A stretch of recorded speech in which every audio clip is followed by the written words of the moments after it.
Magandang hapon mga kapuso, sarado po yung portion ng kalsada dito sa Claro and Recto Avenue at sa panulukan po ito no, ng Avenida dahil may nangyari pong aksidente dito kanina.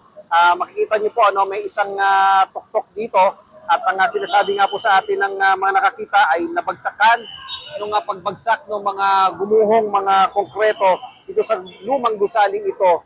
Yung nasabing lalaki na rider nung tuktok, dinala na po siya sa ospital at patuloy na nilalapatan ng lunas. Ayon naman doon sa mga nakausap nating mga pulis mula sa MPD at yung sa taga-barangay, ano, ay conscious naman na daw yung lalaki pero marami pa raw kailangan gawin na mga procedure sa kanya. For the meantime, sarado muna po itong portion nga na ito no, ng Recto Avenue pero nadadaanan naman po yung ibang lanes napapunta ng Divisoria at ang sinasabi po sa atin ng mga taga-barangay ay kailangan munang matiyak ng engineering office ng lungsod ng Maynila na maayos na itong gusaling ito bago muling buksan itong kalsadang ito sa trapiko. So yan muna po ang huling kaganapan dito sa lungsod ng Maynila. Ako po si Ian Cruz ng GMA Integrated News.